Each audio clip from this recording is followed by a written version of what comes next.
수능특강 고전시가 4에 연작시조로서 방홍시어의 창작 배경과 작품 구조, 신음의 방홍시어에 대해서 설명하도록 하겠습니다.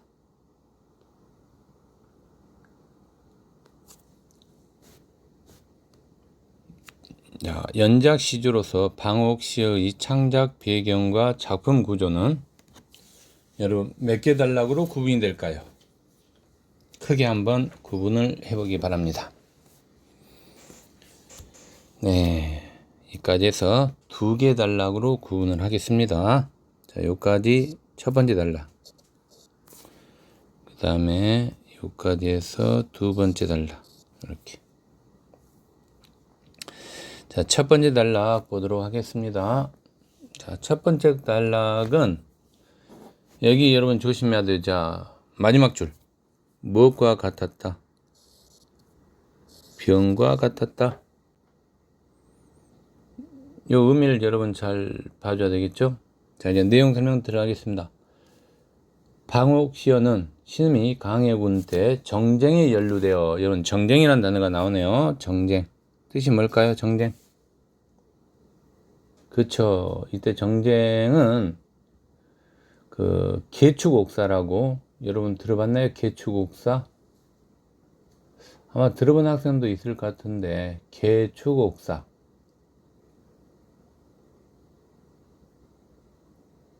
들어봤어요, 여러분? 자, 계축옥사가 뭐냐면 강해군을 지지하는 대북파가 영창대군과 반대파 세력을 제거하려는 목적에서 일으켰던 사건입니다. 계축옥사.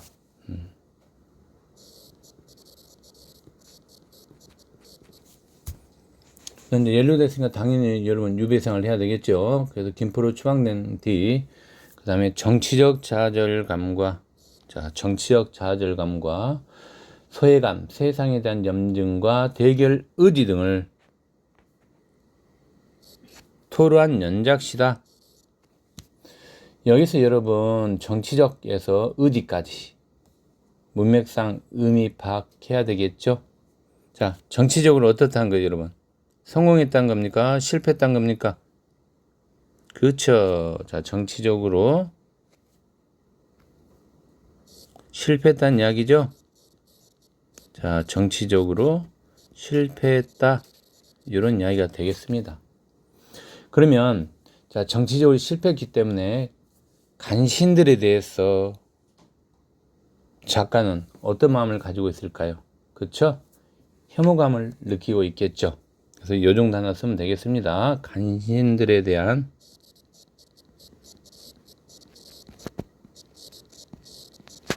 혐오감이 있다, 이 정도로 해석하면 되겠습니다. 자, 그 다음에 이제 연작시라고 했는데, 연작시는 여러분 다 알 거예요. 뜻이 뭡니까, 여러분? 연작시 뜻이. 그렇죠. 하나의 주제로 여러 개의 시가 이루어지는 거죠. 연작시라는 것은 주제가 같다는 거예요, 주제가. 그래서 하나의 주제를 가지고 여러 개의 시가 이루어지는 거죠. 여러 개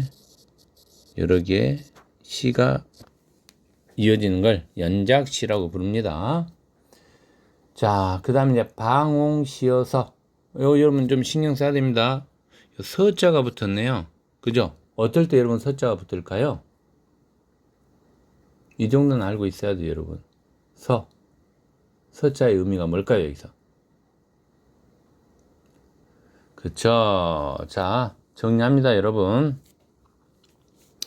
방홍시어서 할 때요, 서자가 붙을 때는 우리가 어떤 글의 서문으로서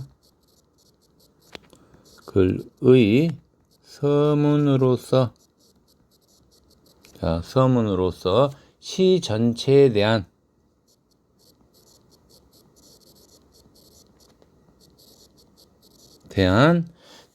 소개와 분위기를 집약한 글,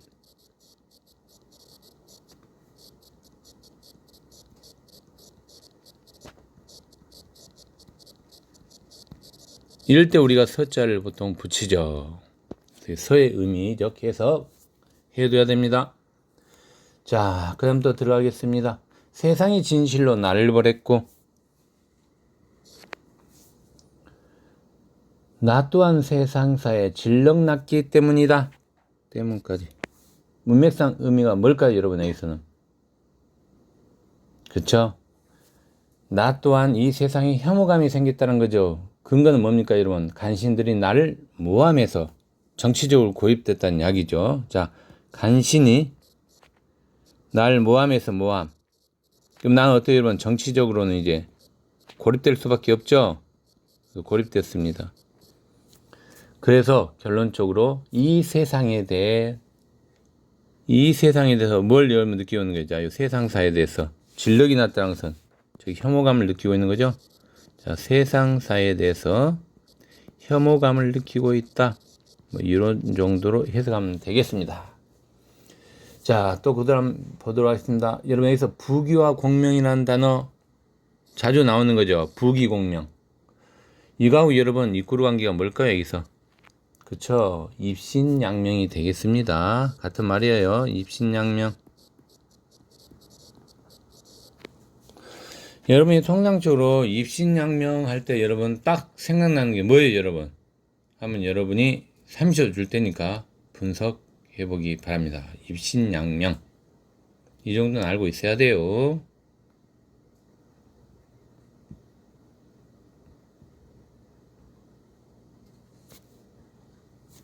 자, 모르는 학생은 좀 정리할 필요가 있지 않을까요? 그죠?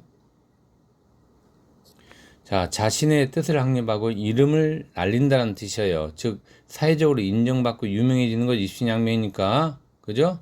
예. 자, 이렇게 정리하겠습니다. 출세하여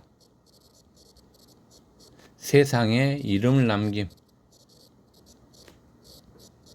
자, 이름을 뭐 펼친다, 또 뭐 떨친다.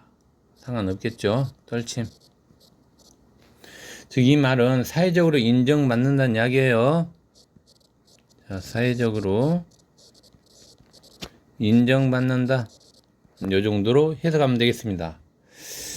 자, 그래서 이제 부귀와 공명 때 여러분 사회적으로 세상적으로 인정받은 거니까 이걸 우리는 다른 말로 자, 세속이라고 할 수 있죠. 세속의 반대는 탈속이죠. 이건 세속의 의미를 가지고 있다. 이렇게 말할 수 있겠습니다. 자, 또 그 다음 보겠습니다. 겨우와 축정이나 두엄불같이. 여러분 보세요. 겨우와 축정이나 두엄불같이. 주기법이네요. 그죠? 쓸데가 없는 것이어서 이런 말이 있어요. 그죠? 그러면 겨우와 축정이나 두엄불같이 해석하면 여러분 어떻게 될까요? 가치가 있다는 거예요, 없다는 거예요, 여러분? 없다는 이야기죠. 즉 속세의 부귀영화를 비유적으로 좀 표현한 거죠, 여러분. 비유. 그죠? 주기법을 통해서 비유적으로 좀 표현하고 있는 거예요. 그죠? 자, 여기서 또 하나 알아야 될 걸.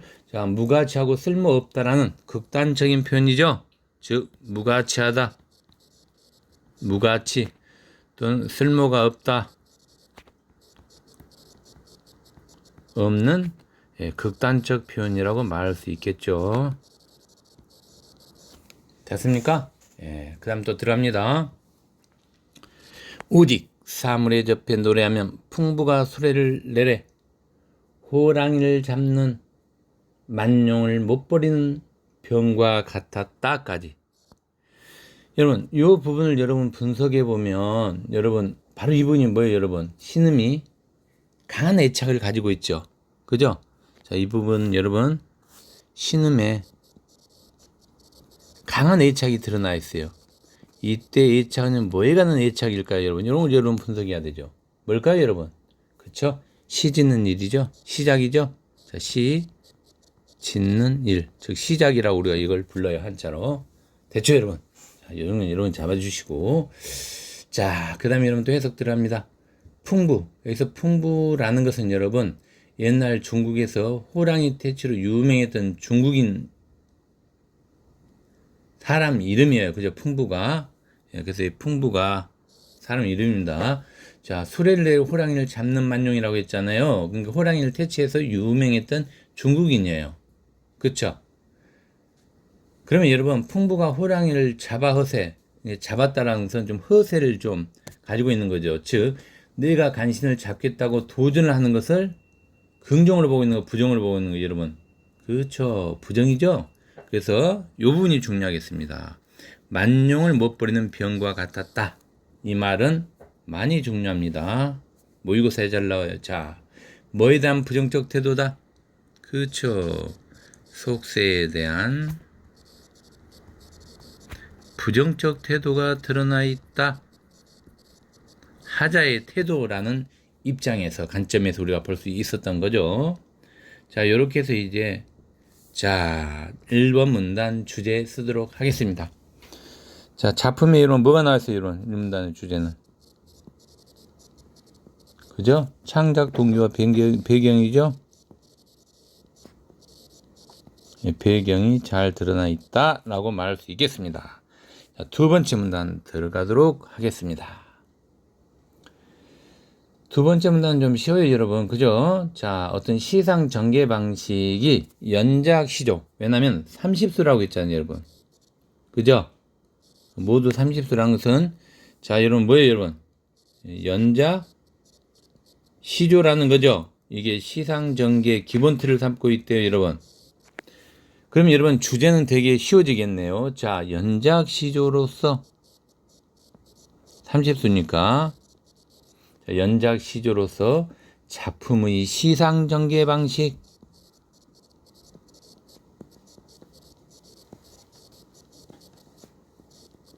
이 부분이 두 번째 단락 주제가 되겠습니다. 자, 내용 분석 들어갑니다. 전체적으로 계절의 변화라는, 여기서 보면 계절의 변화가 나오네요. 그죠? 자, 시간의 흐름을 시상 전개의 기본 틀로 삼았다. 이런 이야기죠. 그러면 계절의 변화는 봄, 여름, 가을, 겨울을 이야기하고 있죠. 시간의 흐름과 관련이 있다. 이렇게 말할 수 있겠습니다. 자, 그럼 이제 중요한 키워드가 하나 있네요. 여러분, 어떤 단어다면 여기서, 자, 시간 관련 표지를 주목해 보면 발견할 수 있다라고 시상 전개의 틀을 이야기하고 있어요. 그죠? 그러면 여러분, 여기에서 보세요. 자, 시간 관련 표지어. 의미적 해석을 해줘야 되겠죠. 쉽습니다. 자, 아까 요 앞에서 이야기했던 작품의 시간적 배경. 그 다음에 여러분 또 뭐 있었어요? 계절적 배경이죠. 계절적 배경을 알게 하는, 즉 짐작하게 하는 소재다. 이렇게 보면 되겠죠. 소재. 통상적으로 우리가 보통 뭐 어제, 또 뭐 항운, 아침, 뭐 이런 단어들 충분히 사용할 수 있겠죠. 자, 그 다음 또 내용 보도록 하겠습니다.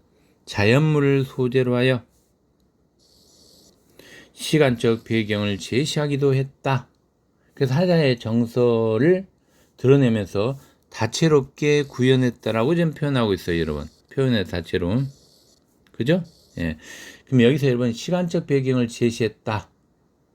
간단하게 하나 예를 들까요? 눈이 오네, 꽃이 피네. 뭐 이런 예 충분히 들 수 있겠네요. 자연물을 소재한다고 했으니까. 그죠? 예, 그래서 제시했다. EX. 눈이 오네. 꽃이 피네. 어때요, 여러분? 자연물, 눈, 꽃. 그죠? 그 다음에 시간과 관련돼 있죠. 그래서 자연물을 소재한 시간적 배경을 제시하고 있다. 뭐 이렇게 말할 수 있죠. 얘를 눈이 오네, 꽃이 피네. 예, 이렇게 해서 여러분이 뭐에 대해서 끝냈어요, 여러분? 그쵸. 연작 시조로서 방옥시어의 창작 배경과 작품 구조에 대한 설명을 끝냈습니다. 1분 후에 다시 또 신음의 방옥시어에 대해서 들어가도록 하겠습니다. 자, 이제 정리하세요. 1분간.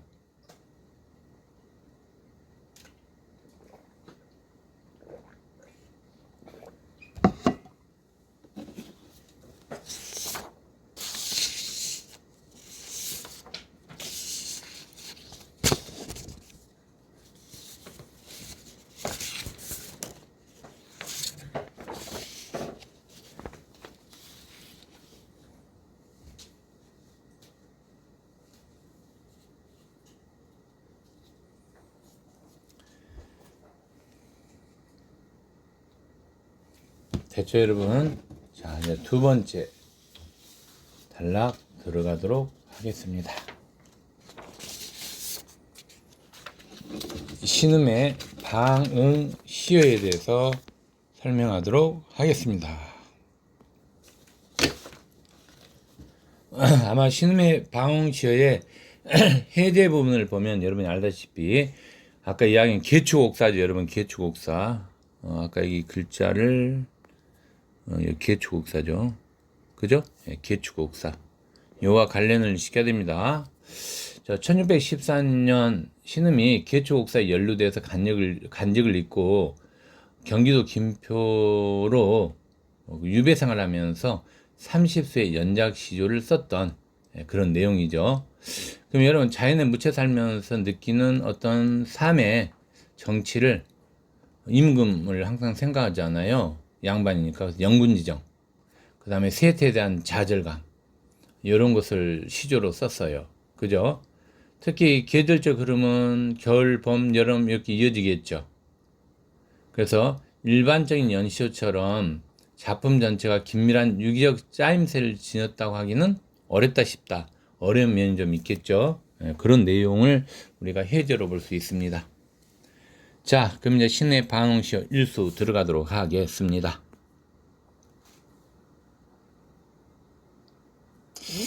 일수에서 여러분 가장 중요한 게 뭐다면 시간표지어 개념을 잡아줘야 돼요. 시간표지어. 한번 찾아보세요, 여러분. 시간표지어. 어떤 단어가 될까요, 여러분? 시간표지어. 그렇죠. 자, 이제 색깔 넣습니다, 여러분. 눈하고 일편명월이 되겠습니다. 시간표지어. 그 다음에 일편명월. 이걸 여러분이 잡아줘야 돼요. 그럼 여러분 시간적 배경도 드러나 있죠. 자, 눈 하니까 여러분 뭐예요? 시간적 배경. 겨울이죠. 그 다음에 일편명월은 여기서 여러분 일편명월 해석을 해주면 바로 나오는데 뭘까요? 일편명월. 그죠? 한 조각 밝은 달이죠. 그럼 여러분 달은 언제 뜹니까? 밤이죠. 그래서 밤. 이런 식으로 여러분 시간 배경까지도 시간 표지를 통해서 잡을 수 있죠. 그럼 하자의 상황에 해당되는 정사태는 어떻게 나와요, 여러분? 눈과 일편명월을 통해서. 그죠? 예보와 단절된 상황에서 자연으로부터 얻은 어떤 이한, 요 정도로 우리가 하자의 상황을 처리하면 되겠죠. 자, 이제 내용 보도록 하겠습니다. 일수. 산촌에 눈이 오니, 이때 산촌은 여러분 탈속적 공간이에요. 즉, 이 산촌은 속세와 대비되는 공간이 되겠습니다. 속세와 어떤 공간이다, 여러분? 대비되는 공간. 이렇게 여러분이 잡아줘야 됩니다, 여러분. 자, 그래서 산촌, 속세와 대비되는 공간.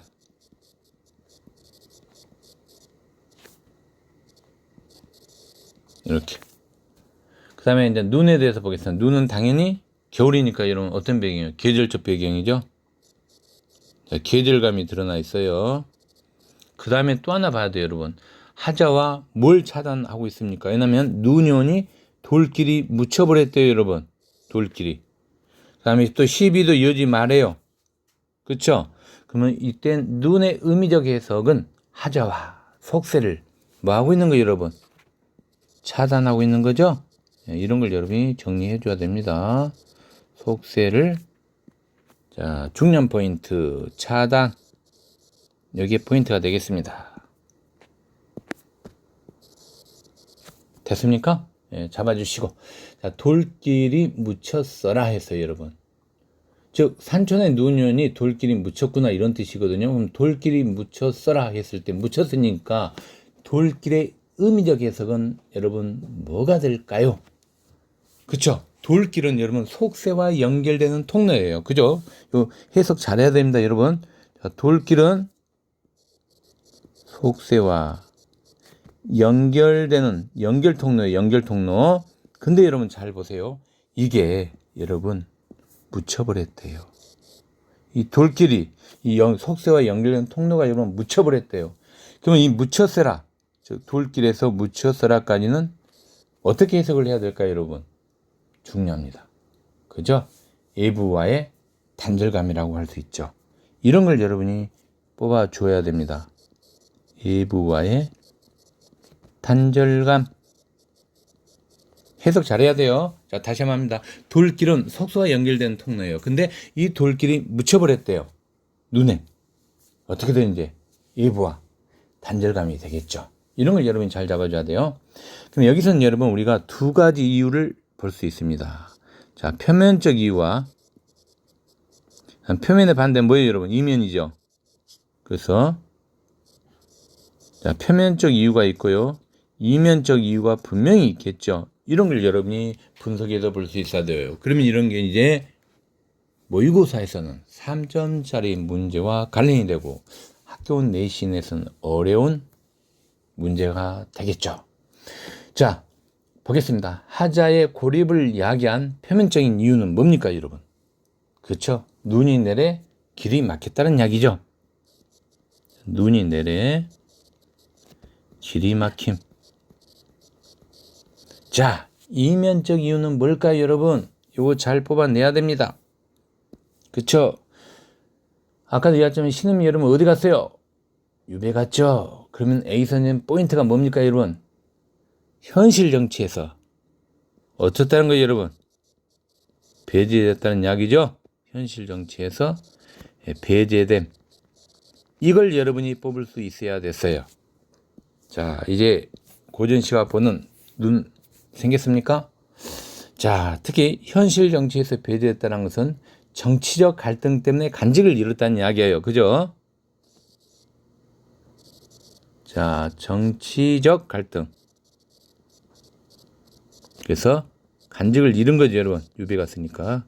간직을 잃음.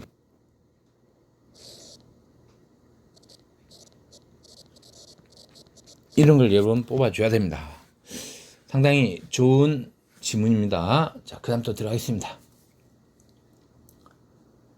자, 여러분 이제 붙였어라 했으니까 또 요거는 여기는 뭐뭐 하라 했으니까 또 여기 여러분 영탄적 어조도 있네요. 그죠? 붙였어라에 영탄법. 자, 이제 다음 문장 들어갑니다. 시비를 여지 마라. 이때 여러분 시비 의미적 해석해 줘야 됩니다. 이때 시비는 아까도 이야기한 것처럼 여러분 이때 시비는 자, 요 한자를 잘 봐야 돼요. 살인문이에요.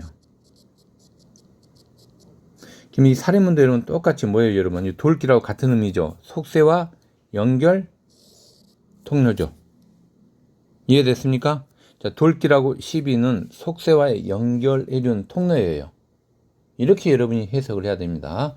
시비가 오늘날은 해석하면 살인문이라고 볼 수 있어요. 시비를 열지 마라. 즉 살인문을 열지 마라. 날 찾을 리 있으리. 날 찾으리 누가 있으리. 이렇게 되는 거죠, 여러분. 여기서 여러분 있으리 했으니까 자, 리로 끝나면 제가 지난 시간 이야기했죠. 고전 시간 리로 끝나면 표현법 뭐예요, 여러분? 서르법입니다. 쉽죠? 자, 서르법이고 찾아올 리가 있다는 거예요, 없다는 거예요, 여러분? 없다라는 거죠? 자, 그래서 요 부분 자, 한번 분석해 보겠습니다. 자, 서르법이고 그 다음에 하나 더. 자, 찾아올 사람이 없다는 이야기예요. 그죠? 자, 찾아올 사람이 없어요. 그럼 여기서 여러분 하자와의 상황은 어떤 상황이에요? 찾아올 사람이 없으니까. 자, 찾아올 사람이 없어요. 그러면 여기서 하자와의 상황을 우리가 잘 봐줘야 돼. 하자와의 상황. 자, 없으니까 여러분 뭐예요, 여러분? 그렇죠. 단절감이죠. 그죠? 속세와의 단절감이죠. 그래서 여기서는 단절감. 또는 뭐예요, 여러분? 고립이죠. 즉 은둔하고자 하는 의지도 들어가 있죠. 단절감 요 정도 해석하면 되겠습니다. 자, 또 보도록 하겠습니다. 밤중만 일편명월이 그의 벗인가 하노라. 여러분 일편명월을 뭘로 또 여기서 표시하고 있어요? 아하, 벗으로 표현하고 있구나. 그러면 여러분 여기서 이제 잘 보세요. 이 벗은 일편명월을 벗으로 표현했다라면 여러분 자, 벗을 일편명월로 표현했어요. 그러면 일편명월이 여러분 한 조각의 밝은 달이잖아요. 그럼 이걸 우리가 친구로 볼 수 있죠. 한 조각의 밝은 달을 한 조각의 밝은 달.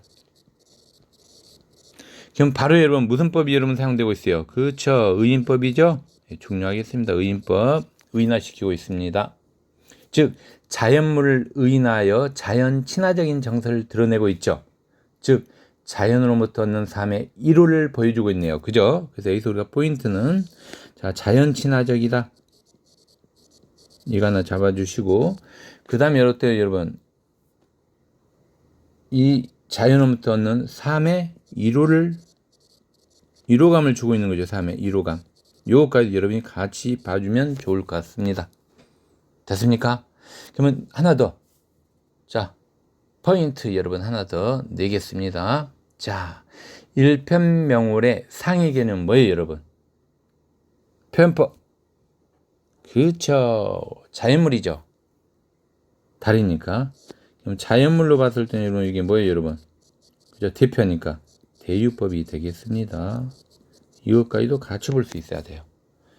괜찮죠? 그래서 한 조각 밝은 달은 하자의 고독을 덜어준 대상이다. 뭐 이렇게 말할 수 있겠습니다. 자, 일수의 주제 적도록 하겠습니다. 일수의 주제. 명월을 벗삼아 지내는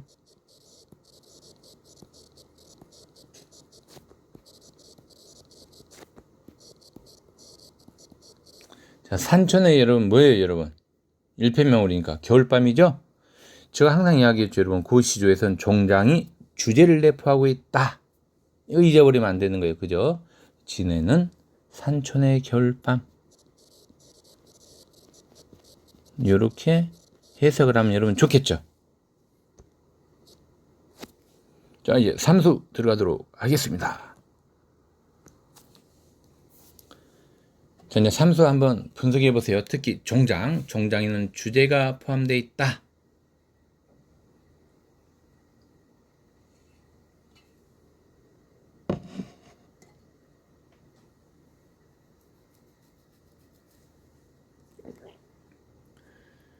됐습니까? 자, 이제 들어가겠습니다. 삼수.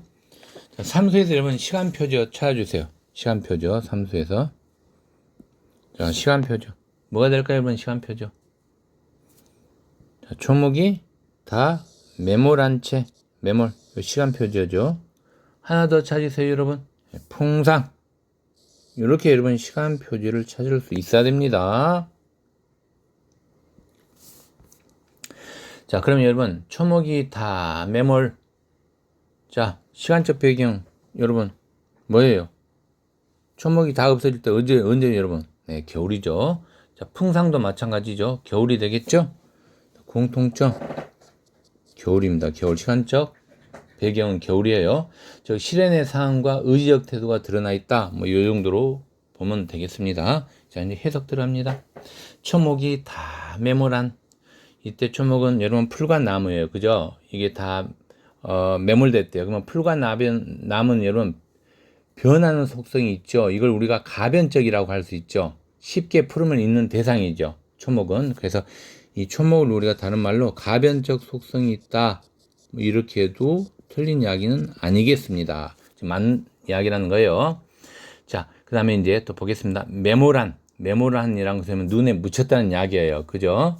그래서 매몰한 의미적으로 해서 눈에 묻혔으니까 그죠? 자, 눈에 묻힐 때 그러면 여기 눈에 묻혔다는 건 결국 뭐예요, 여러분? 이것은 계절감이 있다라고 말할 수 있죠.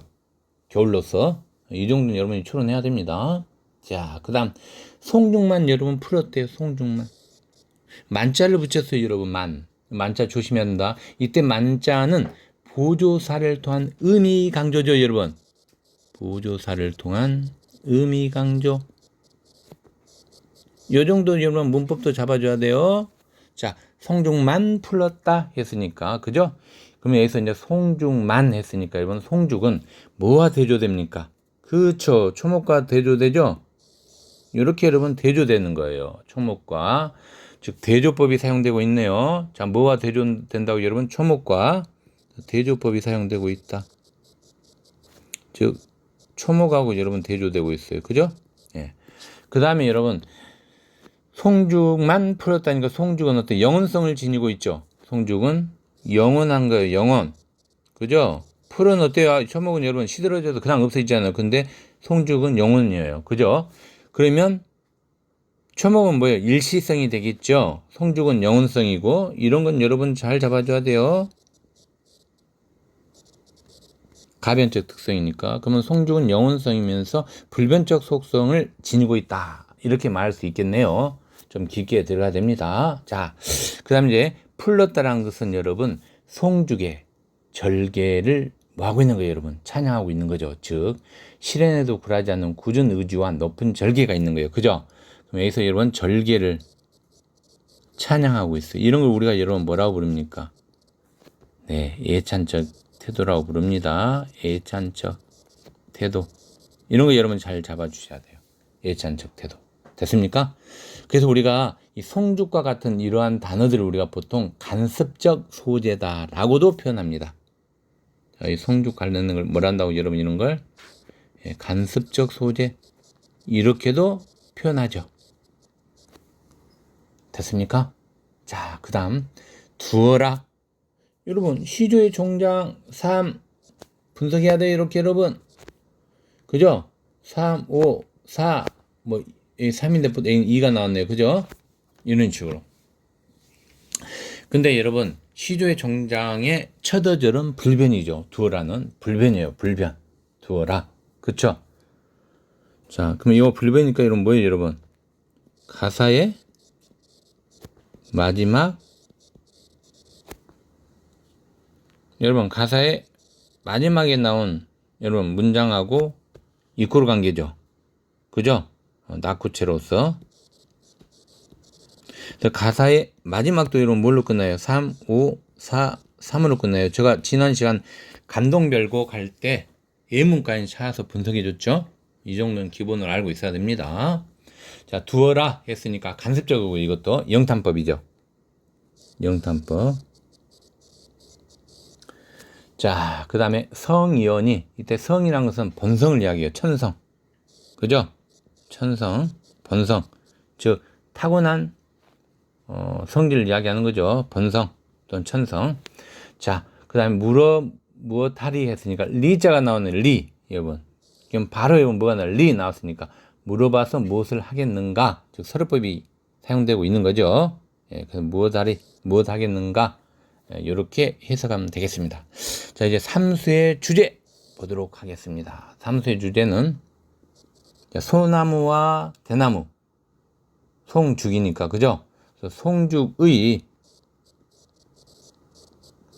자, 기상에 대한 예찬 요 정도로 주제를 잡으면 되겠습니다.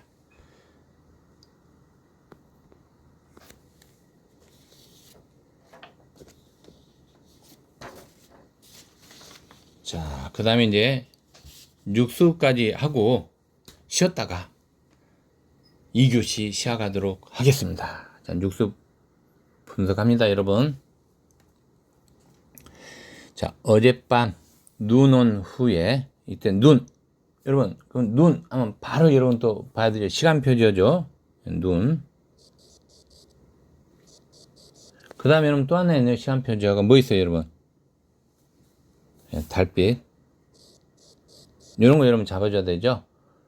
그럼 여러분 눈은 겨울이죠. 공통점 시간 배경 겨울이 될 거고요. 그럼 다른 달빛은 뭐예요, 여러분? 밤이죠. 이렇게 시간 배경을 여러분이 잡을 수 있어야 됩니다. 육수에서 우리가 시간 배경, 시간표는 눈과 달이고 시간 배경 겨울 밤이고 아름다운 자연의 모습과 이를 어지럽히는 구름에 대한 부정적 태도가 드러나 있다. 이렇게 말하면 되겠습니다. 자, 이제 해석 들어갑니다. 눈, 계절감이고요. 됐죠? 예. 어젯밤 눈 온 후에 달이 쏟아 비추었다. 즉, 어젯밤 눈 온 후에 달이 쏟아 비추었다. 그 다음에 여러분 여기서 이제 뭘 봐야 된다면, 눈 후. 그러면 눈 후라는 것은 눈이 내린 후잖아요. 그죠? 달빛이 맑음이 그지없다는 것은 달빛이 맑기가 그지없다는 이야기예요. 의미적으로 또 해석을 우리가 잘 해줘야 되겠죠? 그럼 여기서 여러분, 달빛이 맑음이 그지없다는 것은 달빛의 청하고 맑은 빛, 누굴 가리킬까요? 이게 중요하겠죠? 자, 달빛의 맑음은 누구를 가리킬까요, 여러분? 한번 찍어보세요.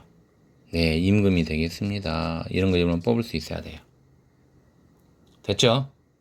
자, 그 다음에 여러분 이제 또 자연의 겨울 풍경을 청정한 것을 지금 형상하고 있는데, 눈후란 것은 눈이 그친 후, 즉 눈이 온 후란 뜻이잖아요. 그죠? 그 다음에 달빛이 밝음이란 것은 임금을 의미하고요. 그 다음에 달빛이니까 또 여러분 이미지는 당연히 시각적 이미지가 들어가 있죠. 즉 시각적 힘상이 드러나 있다. 이렇게 말할 수 있겠네요. 그죠? 자, 그 다음에 이제 어땠다. 발음 잘해도 어떻다. 감탄사죠. 여기서 여러분 느낌은 뭐예요, 여러분?